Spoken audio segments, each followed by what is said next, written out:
दोस्तों, जैसा कि आप सभी जानते हैं कि अभी भारत में इलेक्शन का माहौल चल रहा है, लेकिन इसी बीच इंटरनेशनल जियोपॉलिटिक्स में एक बड़ी प्रॉब्लम आ गई है। प्रॉब्लम क्या है, आप इस छोटे से वीडियो को देखिए, आपको सब कुछ समझ में आ जाएगा। नमस्कार।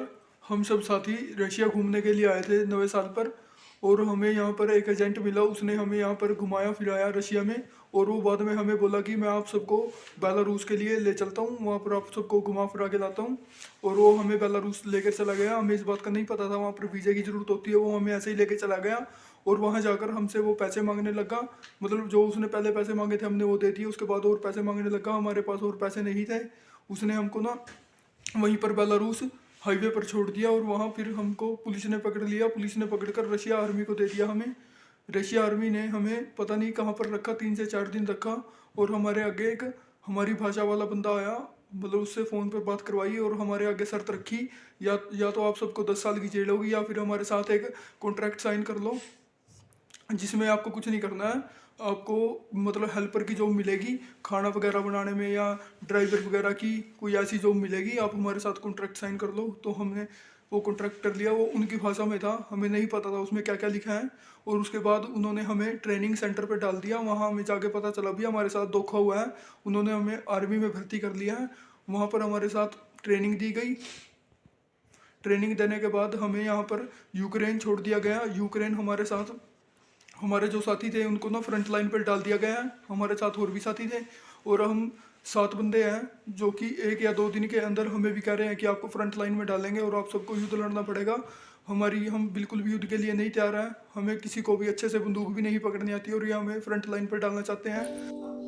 आई होप कि गाइस आप समझ पा रहे होंगे कि ये कितना शॉकिंग न्यूज है। रशिया में जो इंडियन टूरिस्ट घूमने के लिए जा रहे हैं उनके द्वारा एक कंप्लेन किया जा रहा है। यहाँ पर आप कई आर्टिकल देख सकते हैं कि 7 मोर इंडियंस रिलीज वीडियो से force to fight Ukraine war by Russian army. अब इस वीडियो में कितनी सच्चाई है ये तो आगे पता चलेगा, लेकिन अगर ये हो रहा है तो ये काफी शॉकिंग है। और ऐसा न्यूज सिर्फ भारत के लिए नहीं, अभी कुछ दिन पहले नेपाल को लेकर के इसी तरह का न्यूज आया था कि रशिया के द्वारा नेपाल के आम लोगों को भी इसी तरह से भर्ती किया जा रहा है। जैसा कि आपने वीडियो में सुना, ये लोग बोल रहे हैं कि हमें गलत तरीके से फंसाया गया है और इन्हें मूर्ख बना करके कॉन्ट्रैक्ट पर साइन कराया गया है, और अब जबरदस्ती से बोला जा रहा है कि आपको यूक्रेन वॉर में फ्रंट लाइन में जाकर के वॉर करना होगा, लड़ना होगा। अब एक आम आदमी को क्या पता कि वॉर में कैसे लड़ा जाता है। तो ये तो एक तरह की दंगई है। रशिया कुछ ऐसा करेगा हमने कभी सोचा नहीं था, और इससे पहले भी ऐसा कुछ देखने को नहीं मिला है, खासकर भारत को लेकर के। तो ये काफी शॉकिंग है हमारे लिए। तो ये अब भारत के लिए बहुत बड़ा चैलेंज है कि ऐसे अगर और इंडियंस होंगे तो भारत सरकार उन्हें कैसे वापस भारत लेकर के आएगी, क्योंकि ये भारत सरकार से रिक्वेस्ट कर रहे हैं। इन लोगों का कहना है कि ये लोग भारत से नया साल बनाने के लिए रशिया गए थे।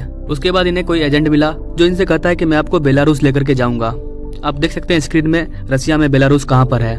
जिस तरह से यूक्रेन है उसी तरह बेलारूस रशिया का पड़ोसी कंट्री है। अभी कुछ दिन पहले ये भी आर्टिकल देखने को मिला था कि रशिया में मिलिट्री की कमी होती जा रही है। रशिया के जेल में जो भी कैदी मौजूद है उनको भी कुछ ऑफर दिया गया कि आप अगर हमारे लिए लड़ोगे तो आपकी सारी सजा माफ कर दी जाएगी। तो इस तरह से जितने भी कैदी थे रशिया के जेल में सब इस एग्रीमेंट में साइन कर दिए, सब राजी हो गए कि बस 6 महीना यूक्रेन के अगस्त में वॉर करना है, उसके बाद हम आजाद हो जाएंगे, हमारी सारी गुनाह माफ हो जाएगी। लेकिन अब पता चल रहा है कि इनसे कहा जा रहा है कि 6 महीने नहीं, जब तक रशिया यूक्रेन वॉर खत्म नहीं होता है तब तक आपको लड़ना होगा। एक तरह से आप बोल सकते हो कि भाई ये वीडियो फेक भी तो हो सकता है। देखिए, कुछ कहना कंफर्म नहीं है, फेक भी हो सकता है, लेकिन इस तरह के रशिया में कई केस देखे गए हैं। चलो 1 मिनट के लिए मान लेते हैं इंडिया वाला केस फेक है, लेकिन नेपाल के साथ भी यही केस हुआ था। रशिया में जो कैदी है उनके साथ भी यही हो रहा है। नेपाल के जो पीएम थे उन्होंने रशिया पर आरोप लगाया था कि हमारे आम आदमी को यूज करना बंद करो। तो अगर एक आदमी के साथ हो तो आदमी मान सकता है कि गलत हो सकता है, लेकिन अगर इस पर कई आर्टिकल देखने को मिले वर्ल्ड वाइड तो कहीं न कहीं कुछ तो गड़बड़ है। रिपोर्ट के अकॉर्डिंग तो ये बताया जाता है कि